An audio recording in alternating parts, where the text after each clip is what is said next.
이전 수도 규칙들과의 비교를 보고 있는데요. 이번에는 이제 복장에 대해서 보겠습니다.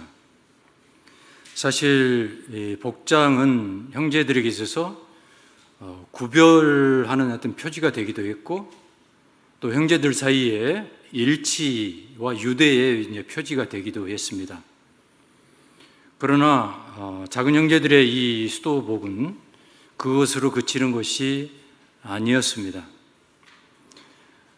성지 순례를 이렇게 가서 보면 이탈리아 안에 성프란시스코 유품 중에 가장 많은 것이 수도복입니다. 수도복이 아주 전문 그 학자들에서 이렇게 판별이 진품으로 판별된 것만 해도 5벌이나 돼요. 그런데 왜 이렇게 수도복이 많을까? 이제 그거 조금 이상하잖아요. 정말 가난하게 산 사람이 무슨 수도복이 5벌이 뭐 됐는가? 남아있는 것만 5벌이니 어찌된 영문인가 생각하실 거예요. 근데 여기에 중요한 의미가 있는 것이죠. 성프란시스코는 자신이 선택한 이 복장, 바로 이것이 자신의 복음적 계획에 따라서 만들어진 자신이 사용하는 것이면서 동시에 농민이나 가난한 사람들의 물건과 비슷한 다른 이들의 것이었다라고 하는 사실을 늘 인식하고 있었습니다. 내 것이 아니라는 것이죠. 그러니까 이 수도복은 작은 형제에게 있어서는 내가 수도자로서 나를 드러내고, 과거에 우리 작은 형제 회원에서도 청빈의 표지가 된다 이렇게 말했는데, 그건 성프란시스코 정신을 잘못 이해한 거예요. 청빈이 아니라, 단지 청빈이 아니라 그것은 가난한 이들과 유대를 맺기 위한 그런 연결고리였던 것이죠. 그러니까 복장이 바로 이게 가난한 사람들, 그리고 언제든지 내어줄 수 있는 그런 복장인 것이죠. 그러나 오늘날의 수도복은 아주 우아하고, 특히나 한국 수도복은 전 세계에서 가장 천이 많이 들어가는, 폭이 아주 가장 넓은 변형된 수도복이 되어버렸어요. 그런데 성프란시스코가 말하는 이 수도복은 그런 수도복이 아니었죠. 그야말로 까칠까칠하고 거칠고 거친 배옷이다 이렇게 표현하고 있고, 색깔도 이런 밤색이었나 그렇지도 않죠. 사실 색깔을 특정할 수 없을 만큼 이렇게 좀 탁한 그런, 그야말로 이게 마대 이런 마대자루 같은 이런 것이었다고 할 수 있겠죠. 그래서 성프란시스코는 이 의복을 통해서도 세상 사람들과 연대하면서 사회적 우애를 살려고 했습니다. 수도규칙에 제시된 이 복장 형식은 성인이 자신의 삶을 확정적으로 방향지었던 파견에 관한 복음적 권고들에 대한 해석이었습니다. 그래서 이 수도규칙에서 이 복장과 관련돼서 쓰고 있는 3가지 형용사가 있습니다. 빈약한, 거친, 값싼, 이 3가지 단어를 쓰고 있는데, 이것은 3가지 덕과 연관이 되어 있습니다. 가난, 참회, 겸손과 연관된 것이죠. 가난, 참회, 겸손, 이 모두가 다 사회적 연대를 이루기 위한 그런 사람의 태도요, 양식이라고 할 수 있는 것이죠. 형제들의 복장은 세상 사람들이나 다른 성직자들이나 수도자들보다도 더 검소하고 가난하기를 성프란시스코는 바랬던 것입니다. 추위 때문에 옷이 헤어져 천등을 덧대어 입는 소박한 옷차림, 바로 이것을 강조하고 있습니다. 그런데 이 복장과 관련돼서 성프란시스코는 수도승 규칙과 또 다른 측면들을 이야기합니다. 수도승 규칙들을 보면 아주 적극적이고 폭넓게 사회적 연대를 이루기 위한 그런 측면은 거의 찾아볼 수가 없습니다. 그것은 정주라고 하는 생활 양식 때문에 그렇게 됐던 것이죠. 그러나 성프란시스코는 이 폭을 한계 없는, 울타리 없는 방식으로 열어버립니다. 그러면서도 여기에서 이 복장에 대해서 베네딕토 수도 규칙이라든지 이 수도승 규칙에서 이야기하는 것보다 훨씬 놀라운 자유로움과 자발성과 개인의 주체성에 이것을 맡깁니다. 성인은 수도규칙 2장에서 이렇게 이야기합니다. 원하는 이들은 모자가 없는 수도복을 한 벌 더 가질 수 있습니다. 어쩔 수 없는 이들은 신발을 신을 수 있습니다. 그러니까 이것이 각자가 그것을 분별하고 식별해야 하는 것이죠. 그러나 수도승 규칙에서는 그런 일이란 없습니다. 이 모든 것을 판단하고 결정하는 사람은 아빠스입니다. 아빠스가 결정하게 돼 있어요. 배려를 해주지만 그 배려를 누가 하느냐? 본인이 그것을 판단해서 결정하고 하는 게 아니에요. 이런 면에서 성프란시스코의 이 관점은 너무도 혁신적인 변화였던 것이죠. 수직적인 그런 구조, 아빠스 중심의 그런 삶, 아빠스가 수많은 아주 세부적인 세심하게 배려를 하고 한다고 해도 늘 거기에는 수동적인 주체가 남아있는 것이죠. 그러나 성프란시스코는 그렇지 않았습니다. 각자의 개별성의 중요성, 그것을 중심에 뒀던 거죠. 이게 이제 나중에 철학 사상사에서는 보편성과 개별성의 논쟁으로 가게 되죠. 프란시스칸들은 계속해서 보편성과 개별성이 동등하다 해서 더 나아가서 윌리엄 오캄으로 가서는 개별성이 우위에 있다라고 하는 것을 주장하기까지 이르게 됩니다. 성프란시스코 수도규칙에 있는 단순한 이러한 표현들이 단순한 표현이 아닌 까닭입니다. 성프란시스코는 이렇게 자유를 한껏 복장을 통해서도 표현했던 거죠. 사회적 연대라고 하는 것도 그 자유 안에서 이루어져야 함을 이야기한 것입니다.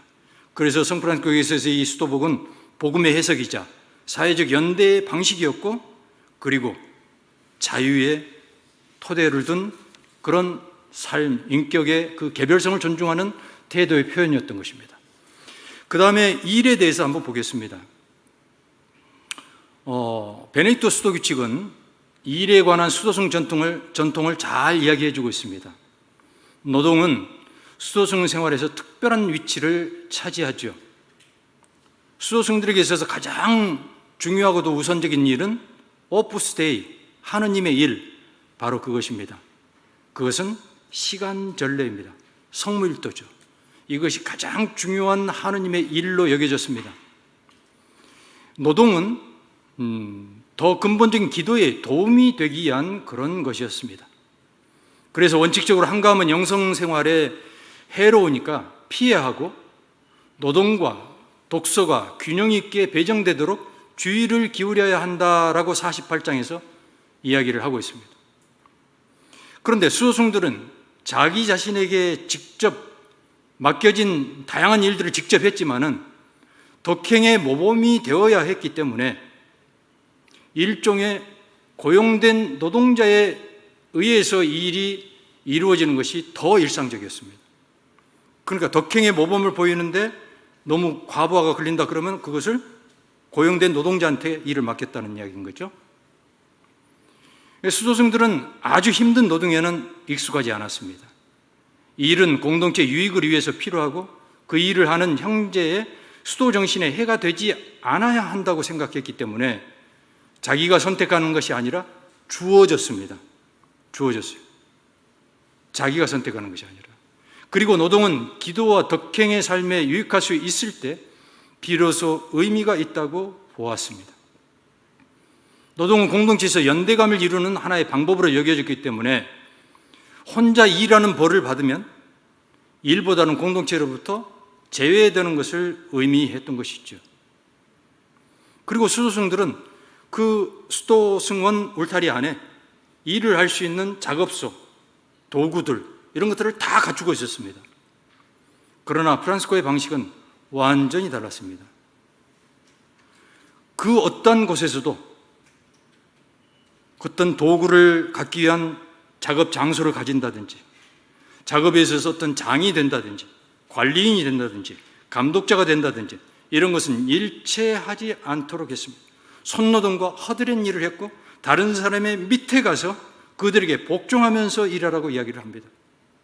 이것이 프란시스코의 다른 점이었습니다. 수도승들에게 있어서는 결국은 아주 힘든 일들은 이제 환경이 좀 변화되면서 베네딕토 성인 이후에 변화에서 이제 연결된 것이기는 하지만은 더 힘든 일들은 수도 밖의 노동자들에게 일을 맡겼고 결국에는 평수사들의 몫으로 일이 돌아가게 됩니다.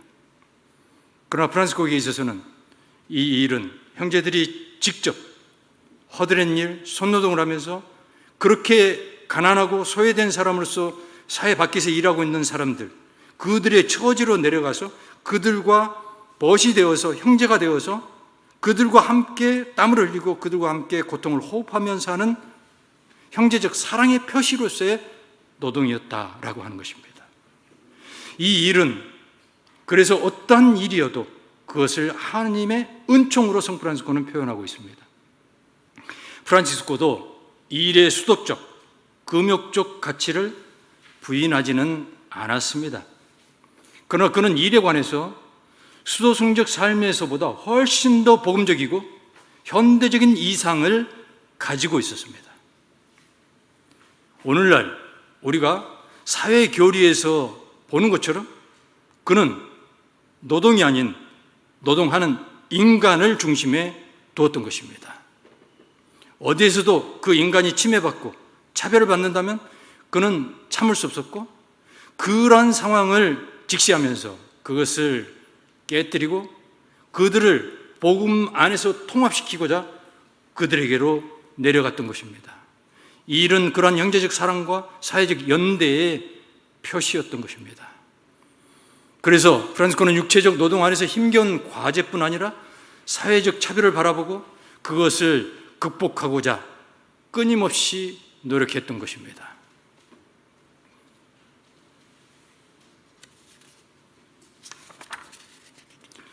프란시스코는 노동을 노동하는 인간과 깊이 연관된 가치로 보았죠.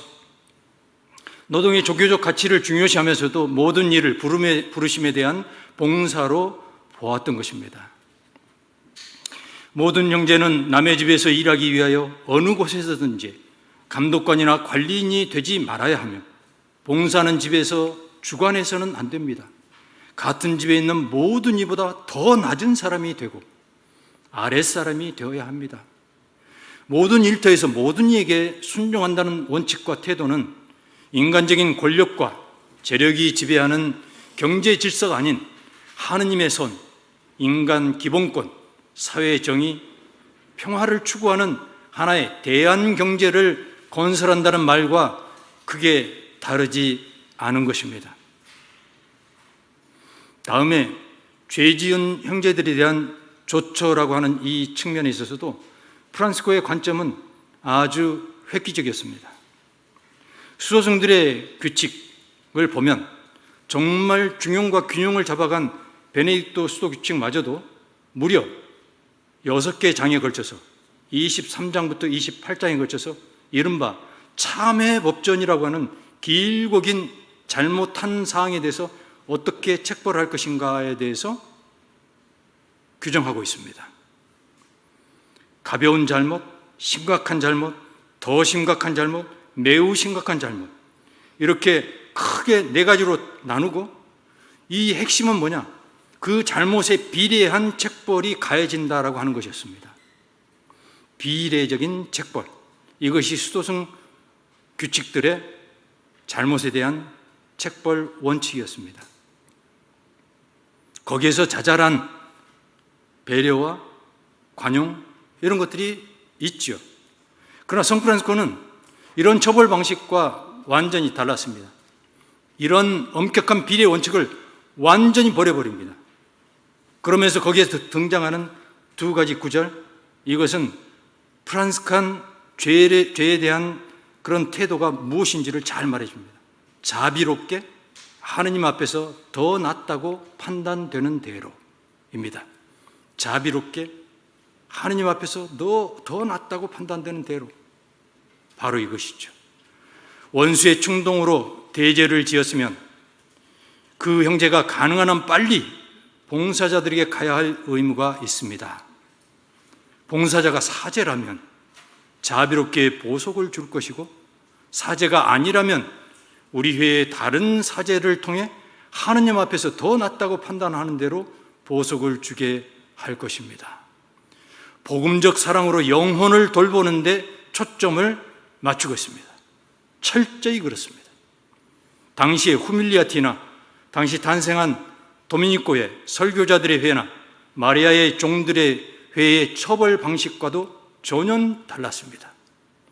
엄격한 이러한 비례 원칙에 따른 책벌, 이것을 성프란시스코는 완전히 버려버리고 오직 앞에 있는 한 인간의 영혼, 그것을 복음 안에서 어떻게 되살릴 수 있는지를 그는 거기에 초점을 맞췄던 것이죠. 복음의 삶, 바로 죄 앞에서도 보이는 성프란시스코의 새롭고도 독창적인 점이었고, 이 점은 단순한 한 가지 사례에 대해서 보였던 것이 아니라 모든 죄에 대한 그의 사고였고 그의 전망이었다고 할 수 있습니다.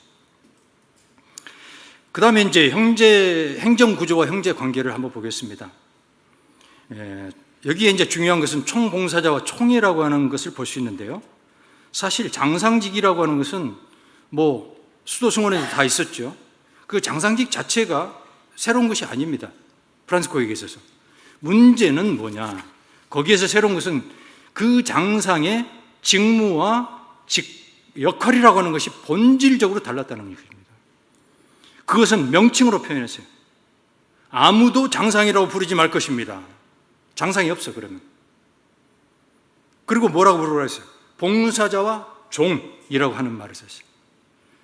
그래서 총봉사자, 광구봉사자, 이 모든 봉사자라고 하는 이 명칭, 장상에 붙여지는 이러한 명칭은 수도생활 역사상 최초였고 독창적인 점이었습니다. 이것은 온전히 복음의 정신으로 배어 있었던 것이죠. 수도 규칙에서 성프란시스코는 심지어 총봉사자가 잘못한 그런 경우에조차도 그의 말에 순종하지 말라고 합니다. 총회에 고발하라고 합니다. 이것은 당대 수도승 생활에서는 상상조차 할 수 없는 일이었던 것이죠. 영의 부르심에 따라 그렇게 할 수 있다라고 이야기를 합니다. 아무도 장상이라고 부르지 말고, 그리고 총봉사자라고 할 때 이 총이라고 하는 것도 모든 권력을 전부 갖는 바로 이 제너럴이 아니라 전체를 위한 봉사라고 하는 봉사의 총체를 가리키는 총이었습니다. 그러니 이것은 수도승원 안에는 아빠스가 힘이 있고, 한번 아빠스는 영원한 아빠스이고, 아빠스는 자치권을 상실하지 않는 여러 수도승원을 포함해서 법적인 권한을 지니고 있었죠. 그러나 프란시스코의 수도규칙이 있기 전까지 모든 그런 관할하는 어떤 그 단체, 그 회원 조직에 대해서 모든 권한을 행사하는 그런 장상을 상징하지는 않았습니다. 수도승원들은 하나하나가 자치승원이었기 때문에 그랬던 것이죠. 그리고 순종이라고 하는 것도 프란시스코의 순종을 가끔 혹자는 시체 같은 순종이라고 설명하는 사람이 있습니다. 이것은 프란시스코의 정신을 완전히 왜곡하는 것입니다. 나중에 성 프란시스코가 후대로 가면서 이 초기에 말했던 이 상호간의 사랑의 순종, 이것보다 훨씬 더 엄격한 순종을 강조하는 것이 사실입니다. 그러나 프란시스코의 본질적인 그가 지향하는 바 순종은 상호간의 사랑의 순종입니다. 그러면 베네딕토 수도규칙을 보면 아빠스와 형제들 그 사이에 순종을 말합니다. 그런데 형제들 사이의 순종은 이야기하는데 아빠스가 형제들에게 순종해야 된다는 말은 없습니다. 그러니까 형제들은 아빠스한테는 순종해야 되고 형제들끼리는 순종해야 돼. 그러나 아빠스하고 관계가 다른 거죠. 그러니까 이게 수직 질서가 여전히 남아있는 것입니다. 성 프란시스코는 그렇지 않습니다. 장상도 정말 형제들이 와서 따지듯이 그렇게 이야기할 정도로 형제들 앞에 낮은 자세를 가져야 되는 거죠. 단순한 들음의 자세가 아니라 내가 죽어서 없어질 정도의 들음을 성 프란시스코는 이야기하는 것입니다. 어떤 죄를 지은 형제가 그 죄의 무게 때문에 찾아오지도 못한다면 찾아가서라도 하느님의 자비를 느끼게 해줘라. 이것이 사랑의 택배 서비스를 교회 역사상 최초로 창시한 성프란시스코인 것이죠. 상호간의 사랑의 순종, 바로 이것입니다. 총회라고 하는 것, 이것은 전체 형제들이 모여서 함께 합의체가 되어서 의사를 수렴하는 것이죠. 그런데 수도승들의 이 총회와 성프란시스코의 수도 작은 형제의 이 총회는 여러 가지 면에서 달랐습니다. 우선 구성부터가 달랐어요. 수도승에서는 회의를 하면 거기에 들어갈 수 있는 사람들이 한정되어 있어요. 참여할 수 있는 사람들이.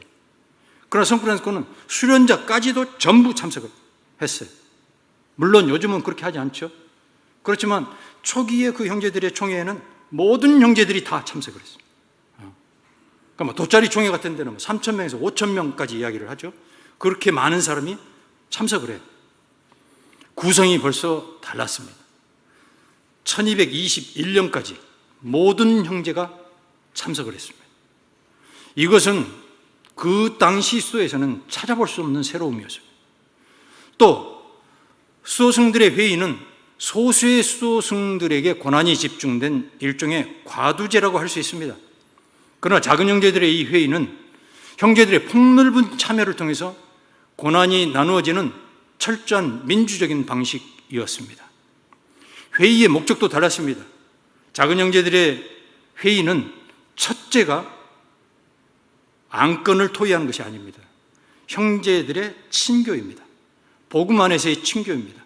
삼위일체 안에서의 사랑을 확인하는 것입니다. 사랑을 나누는 것입니다. 그리고 안건을 처리하고 필요한 법을 제정하는 일을 했습니다. 총회를 형제적 친교의 계기로 삼았다는 것, 이것 또한 새로움이었습니다. 형제 관계, 바로 이 형제 관계가 늘 영의 순종을 말하지만 순종의 특전적 중개자들은 형제들이고 형제체였습니다.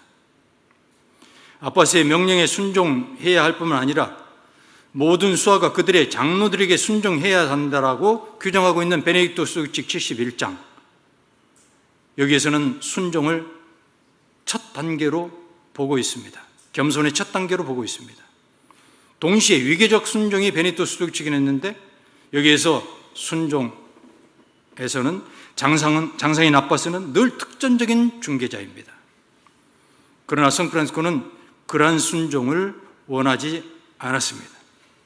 모두가 서로가 서로에게 동등한 위치에서 순종하는, 서로에게 봉사하는, 서로의 발을 씻어주는 그러한 순종, 그것을 이야기했던 거죠.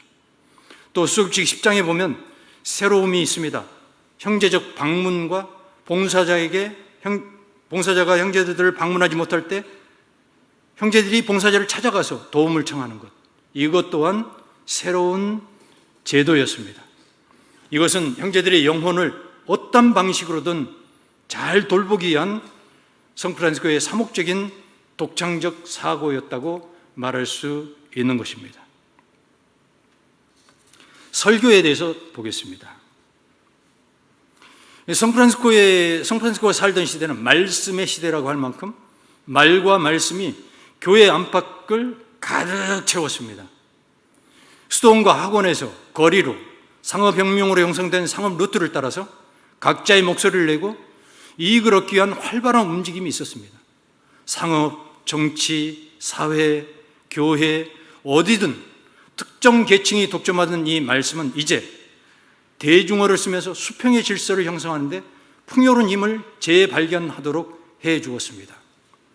처음에 서두에 말씀드렸던 콘벤토알의 엔소 포르투나토 형제가 성프란시스코를 반동자, 리벨레, 반란자라고 이야기하는 그 판단의 기준의 첫 번째는 바로 이 언어입니다.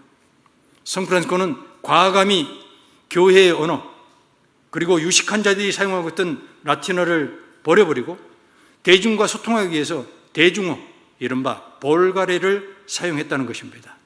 볼가레로 그는 기도를 썼고 볼가레로 설교를 했습니다. 그렇게 함으로써 수평의 질서를 형성하는 풍요로운 힘을 재발견하도록 해주었고 그런 기반을 닦았고 그런 영역을 확실하게 확장시켜 나아가도록 했던 것입니다. 말은 이제 더 이상 부자나 권력가들, 성직자들의 전유물이 아니라 평신도들이 순회 설교를 통해 선포되고 초대교회 형태로 돌아가려는 증거로 받아들여지게 되었던 것입니다.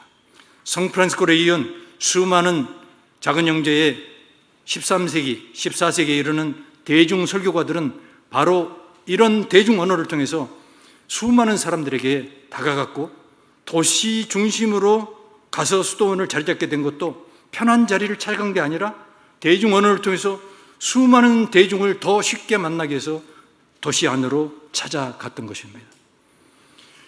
성프란시스코는 상인의 언어, 광장의 언어, 아시시 축제의 활성가로서 광대의 언어, 예의의 언어 등 이 모든 언어와 소통하는 사람이었던 것입니다. 이것을 통해서 우주적 형제의 모든 것을 모든 사람 안에서 찾아내고 만나는 관계의 달인으로 그는 자리매김을 하게 되었던 것입니다. 설교에 관해서 규정한 것도 교회 역사상 최초였습니다. 해외 선교에 대해서 보겠습니다. 해외 선교에 관해서도 교회 역사상 최초의 규정을 했습니다. 자, 그런데 해외 선교라는 이 대목을 볼 때 수도규칙 제12장은 짧게 3줄밖에 없습니다. 그러나 인준받지 않은 수도규칙을 보면 길게 이 사라센인들에게 가는 형제들에 대해서 규정하고 있습니다.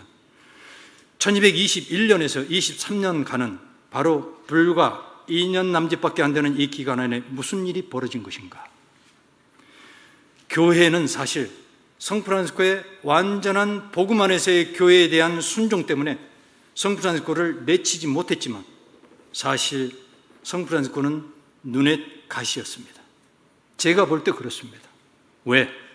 교회 지도자들이 따를 수 없고 인정할 수 없는 복음의 진리에 따른 급진적이고 혁신적인 삶을 그는 어디 가서나 제시하고 있었던 것이죠.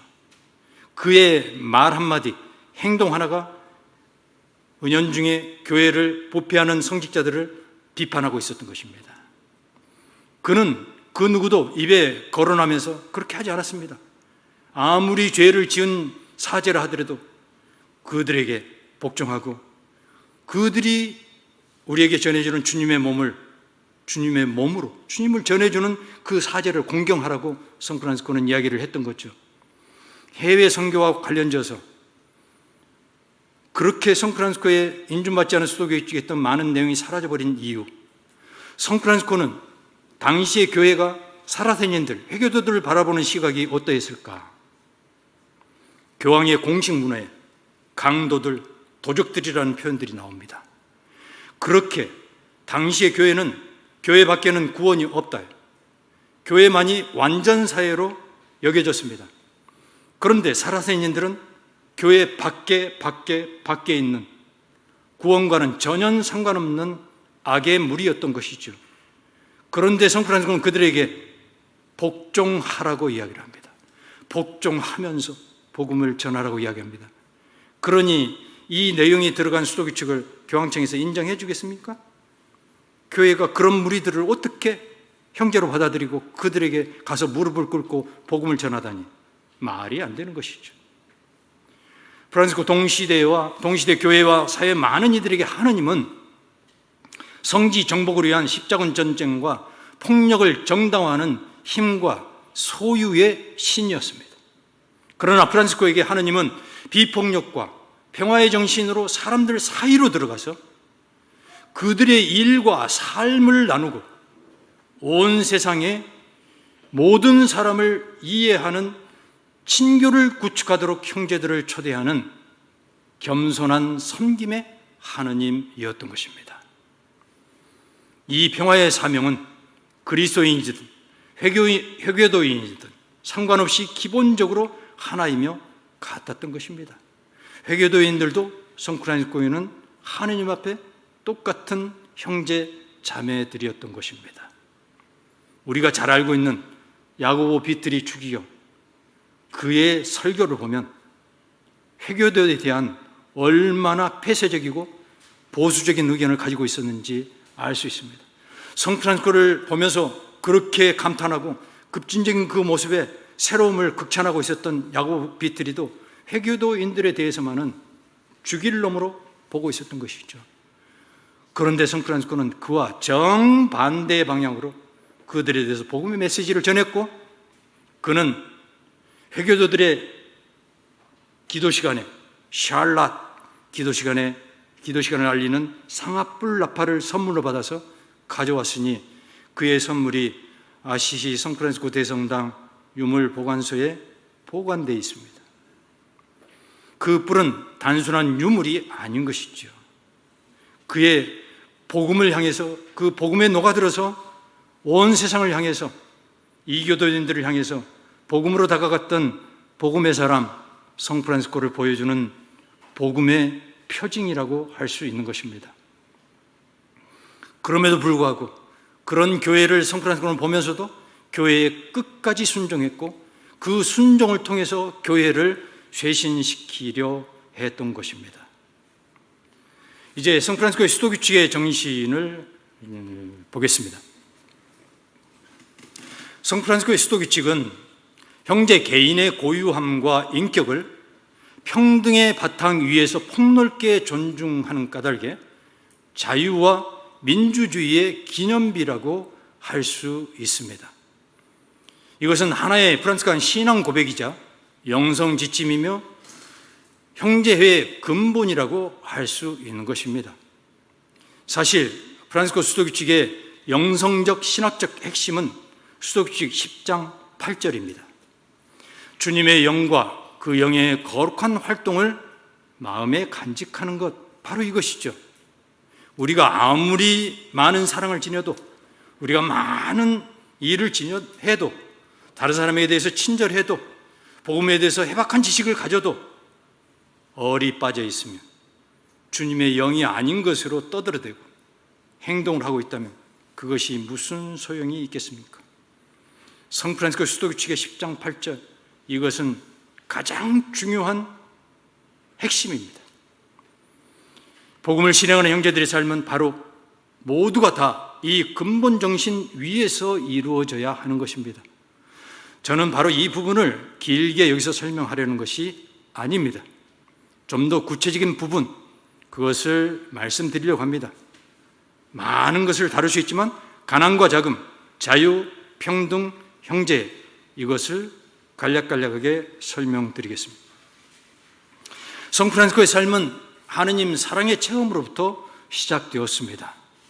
그에게 있어서 가난은 가난을 통해 우리를 사랑하신 그분에 대한 마땅한 되돌림이었고 그분께로 가는 길이었습니다.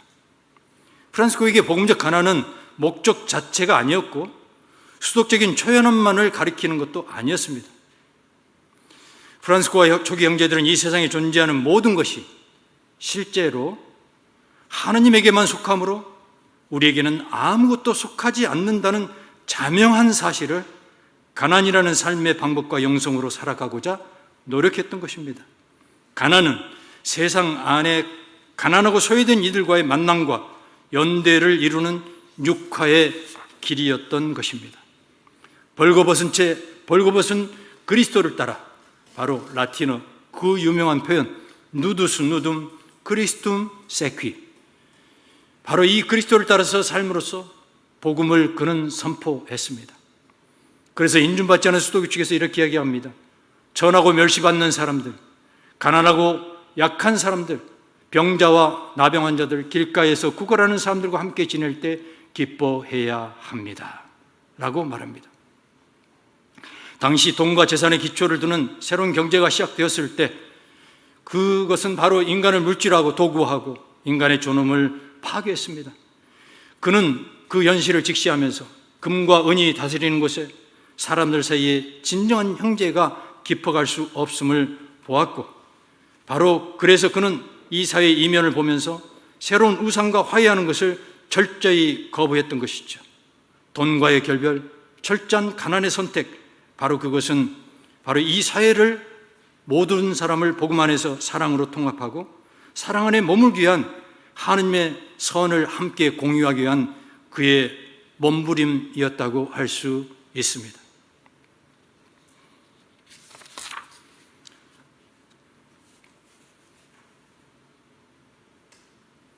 28쪽에 보시면 안토니오 리곤이라고 하는 사람의 사회사적 연구가 굉장히 주목할 만합니다.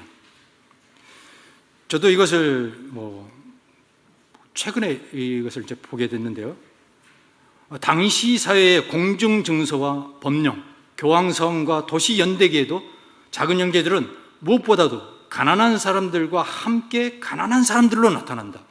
그러니까 얼마나 깊이 그 가난한 사람들의 구체적인 삶 안으로 형제들이 들어갔는지를 보여주는 것이죠. 나중에 그들은 점점 더 증인과 유언 집행자, 계약 보증인, 개인 및 지역사회의 조언자로 부름을 받을 수 있는 믿을 만한 사람으로 나타난다. 지방정부는 가난서약을 한 형제들을 신뢰해서 경제적 성격의 활동에 형제들을 고용하도록 촉구하기도 했다. 그러니까 얼마나 믿을 만한 정도로 저 가난의 밑바닥으로 가난한 사람들이 형제로 받아들일 만한 구체적인 그런 삶의 현장에 육화의 삶을 살았는지를 말해주는 것이죠. 형제들은 모든 인간적, 사회적, 경제적 관계 안에서 가난 정신과 실천에 충실함으로써 전혀 새로운 사회 경제망을 건설했던 것이죠. 고리 대금업에 대항하는 은행 체계라든지 자비의 상과 같은 사회복지시설을 운영한다든지 이렇게 해서 어떻게든 복음으로부터 배제되고 권력자들로부터 차별을 받는 그런 사람들이 사라질 수 있는 그 길을 찾아서 그는 구체적인 대안을 찾아갔고 후대의 그 형제들은 그 정신을 그대로 더 확장시켜 나갔던 것입니다. 자금, 모든 이에게 사랑으로 복종하는 가난, 동등성 안에서 봉사하는 권력, 가난하고 소외된 일과 연대를 살 것을 그는 요청했습니다. 이 자금은 야고보 비트리 추기경의 편지에서도 나타납니다. 이 자금이라고 하는 추상 명사가 아니라 더 작아지는 삶입니다. 역동적인 삶이죠. 구체적인 어떤 실제와 상황을 만나더라도 그보다 더 작아지는 그런 실제가 되는 태도, 이것은 가난을 사는 태도였고 하느님 사랑으로 다른 이를 존중하는 태도였으며 특권과 지위를 자기 것으로 소유하지 않는 태도였습니다. 그것은 자발적으로 가난하고 무력하며 무방비에 있는 하느님의 백성들처럼 되려는 바람이었습니다. 봉사받지 않고 봉사하려는 바람이었고 함께 즐거워하고 함께 고통을 겪고 함께 나누며 서로 관심을 주고 도와주며 서로 유용한 자가 되려는 그러한 몸짓이었습니다. 다른 사람 위에 군림하려는 욕망, 곧 인간의 가장 악한 경향을 극복하려는 바람이었던 것입니다. 작은 형제들이 더 작아지는 삶의 성소는 우리 사회에 보잘것없는 이들, 가난한 이들, 자신을 지킬 힘이 없는 이들, 우는 이들, 고통받는 이들 가운데 자리하도록 합니다. 성 프란시스코는 이렇게 자금의 태도로 가난을 살아냄으로써 자유를 온 세상에 선포했던 것입니다. 자유와 자율에 대해서 보겠습니다. 레오나르도 보프는 프란시스코를 가리켜서 해방시키는 자유인이라고 했습니다. 30쪽입니다. 프란시스코의 주된 관심은 지상의 모든 것으로부터 자유롭게 되는 것이었습니다. 그는 모든 형태의 물질적, 정신적 오염에서 해방되어서 정신의 평온함을 유지할 수 있었고 언제나 자기 자신일 수 있는 힘을 보존할 수 있었습니다. 이것은 새로운 행동 방식이었습니다. 이렇게 얻어진 자유는 우리로서는 벗어나기 힘든 자기 자신, 다른 사람들, 그리고 사물들 앞에서 취한 태도의 결실이었습니다. 이것은 추상적 관념이 아니라 당시의 사회 환경과 인간의 구체적인 삶의 현실에서 자유를 추구하였습니다. 봉건제도 안에서 드러났던 위계적인 그런 구조를 그는 상호 신뢰의 제도로 바꾸어 놓았습니다. 상하 위계 질서에 따른 종속과 의존으로 관계가 형성되는 그런 사회 여건에서는 개인 인격이 존중되는 자유가 충분히 고려될 여지가 없었기 때문입니다. 당시 꼬민이 형성되고 있던 이 새로운 사회에 맞는 이념 체계가 발전되어서 응집력과 조직성을 부여했는데 그것이 바로 개인의 가치, 개인의 경험, 일과 협동단체의 가치 등 모두 새로운 것이었습니다. 한마디로 자유였던 것이죠. 성프란시스코는 이 자유를 떠남으로부터, 돈과의 결별로부터, 개인의 개별성을 존중하는 것으로부터 찾았던 것이고, 이것은 복음의 반란이었던 것입니다.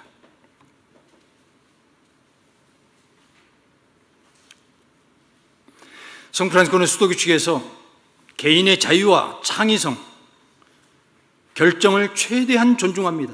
하느님의 뜻에 맞는다고 생각되는 때, 필요한 경우, 어쩔 수 없는 경우, 원하는 때, 상황에 대한 적절한 고려, 각자의 고유한 처지와 인격을 존중하는 개방성과 유연함을 그는 보여줍니다. 그는 거의 삶 전반에 걸쳐서 장상이 아닌 각자의 자유 결정에 그것을 맡깁니다.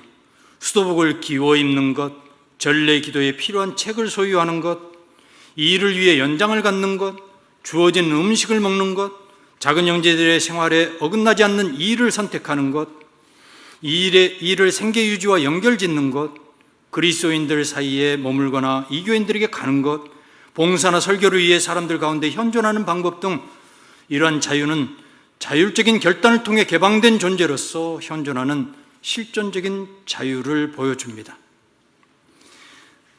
자유에 관한 그런 예는 너무도 많죠.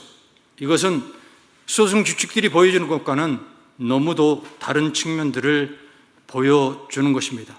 이 자유는 하느님과 세상, 인간과 피조물을 위한 존재론적인 자유로까지 한없이 확장되었고, 프란시스칸 영제체는 사랑과 평화가 있을 때만이 자유와 인류애가 실현된다는 사실을 중세 사회에 일깨워 주었던 것이고, 프란시스코가 복음의 혁명을 통하여 일으킨 자유사상은 근대 자유운동의 초석이 되었던 것입니다.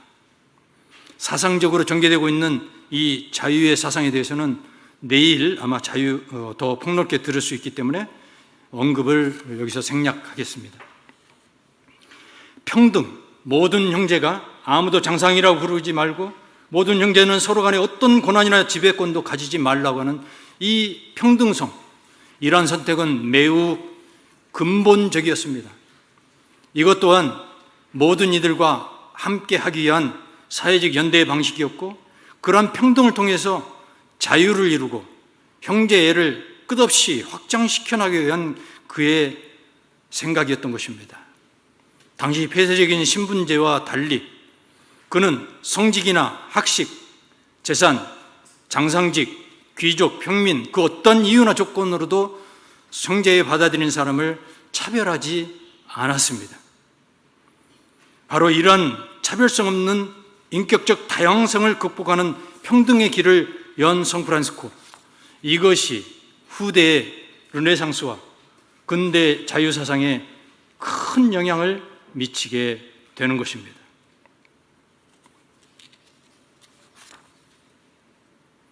형제애를 보겠습니다.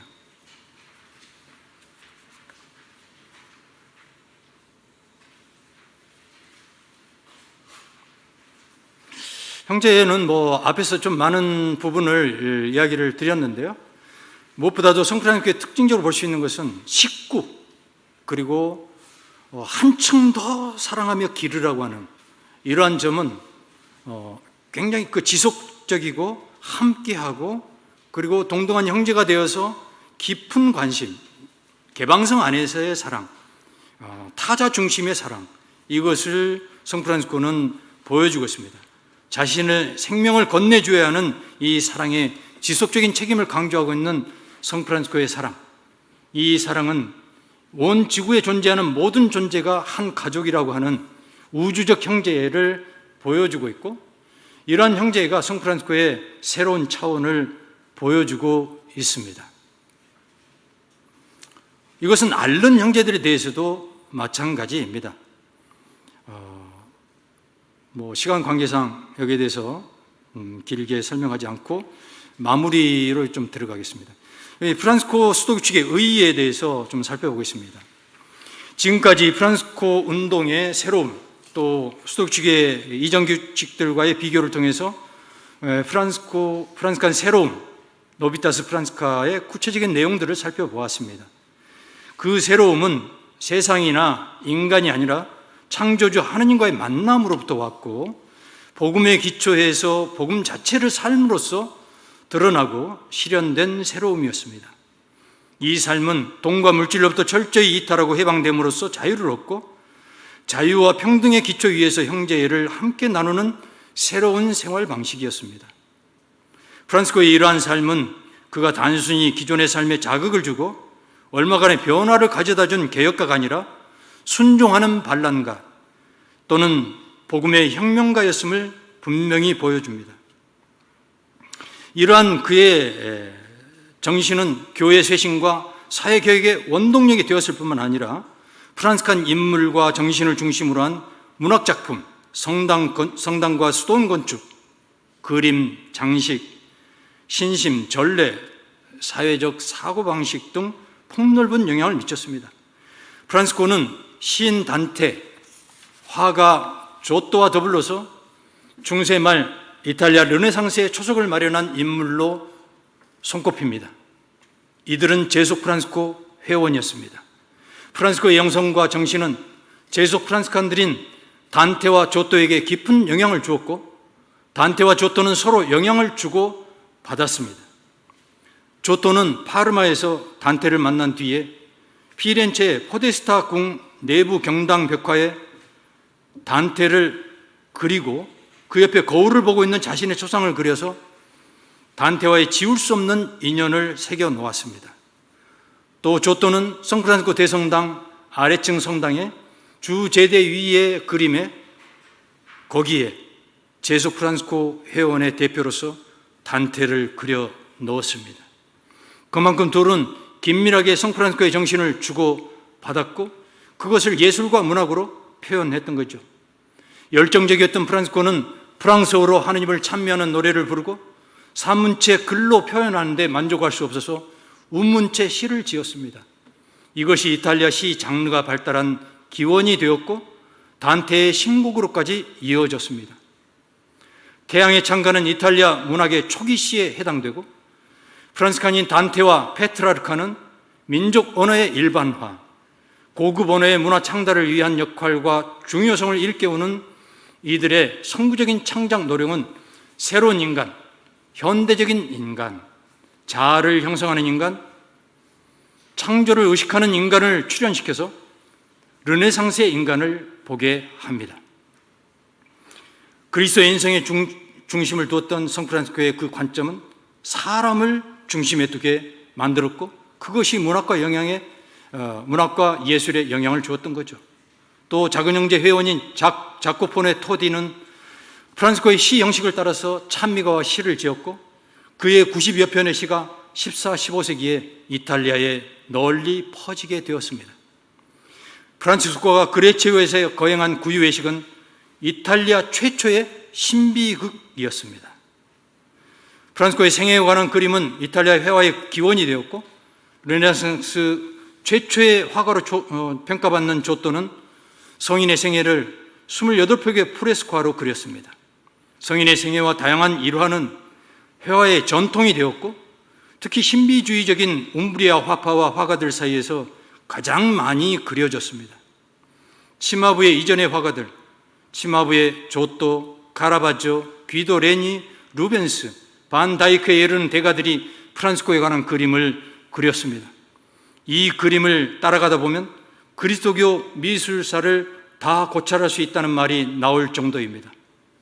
문학뿐만 아니라 예술 코드의 생산, 평신도 참여운동의 부흥과 확장, 대중적이고 학식 있는 설교가 가져다준 자극과 영향력은 13세기와 14세기 유럽 사회와 문화에서 일어난 중요한 변화와 프란치스칸 사상 사이에 다양한 결을 보여주고 가장 중요한 종교적, 사회적 및 예술적 표준 중에 하나가 되었습니다.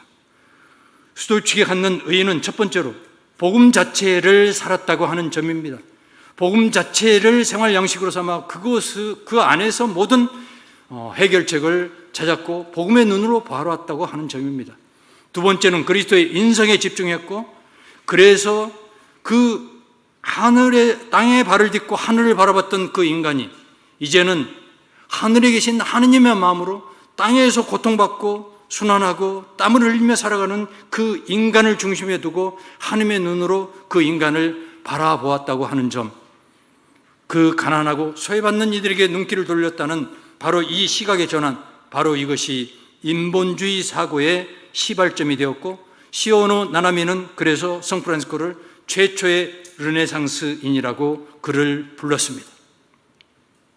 세 번째는 폭넓은 연대의 길을 스토이크측은 제시하고 있습니다. 복장이든 일이든 그의 모든 것이 사회적 연대를 염두에 두지 않은 것이 없습니다. 그러기 위해서 그는 가난해졌고 돈과 단절을 했고 복장을 가난한 이들의 것으로 택했고 언제든지 벗어서 가난한 이들의 그것을 주었고 그의 말과 행동 모든 것이 폭넓은 사회적 연대를 이루기 위한 것이었습니다. 그것은 주변으로 나가서 주변인을 한 중심으로, 하느님 중심으로, 그래서 모두가 가족이 되기 위한 그의 형제적 사랑의 표시이기도 했던 것이죠. 이렇게 그는 자유와 평등을 스토이크 측에서 표현하면서 근대 사상에 초석을 놓았고, 그러한 시각으로 예술가들에게 어마어마한 혼을 불어 넣었던 것입니다. 아시겠지만 시스티나 경당에 있는 천지창조의 미켈란젤로의 작품, 미켈란젤로 또한 제수 프란시스코 회원이죠. 그의 일반적으로 우리가 알고 있는 그림과는 전혀 다른 그림들이 있습니다. 그는 스피리투알이라고 하는 그 그룹에서 계속 종교개혁이 일어난 이후에 카톨릭에서 계속 가지 않는 개혁의 길을 찾아서 그 개혁 그룹들이 계속해서 모였습니다. 그래서 그가 그런 그룹들과 만나면서 그런 그림들은 전혀 새로운 시각을 보였는데 거기에 자유와 평등, 새로운 개혁을 이루는 쇄신의 정신이 나타나고 있습니다. 미켈란젤로는 고민하는, 고통하는 복음의 사람이었다고 할 수 있습니다. 그 흔적이 미켈란젤로의 3대 조각품 모세상, 로마에 있는 쇠사슬 성당에 있는 모세상에서 그것은 극단적으로 드러납니다. 그에 대한 설명은 여기서 하지 않겠습니다. 성프란시스코의 상호 순종, 그리고 교회 안에서 보였던 스토이크 측의 새로운 그런 모습들, 설교, 복음적 권고, 그리고 해외 선교, 이 모든 것들을 규정하고 형제들이 설교를 할 수 있는 그런 권한, 교구의 지역을 넘어서 설교를 할 수 있는 그런 영역을 열게 된 이 스토이크 측, 바로 이 스토이크 측은 법적인 어떤 새로움을 넘어서서 이 사회를 바꾼 혁명이었고 새로운 원동력이 되었음을 알아야겠고, 오늘날 우리는 그러한 성프란시스코의 새로움을 다시 한번 재현해야 될 시대적 사명을 지니고 있음을 깊이 인식해야 하겠습니다.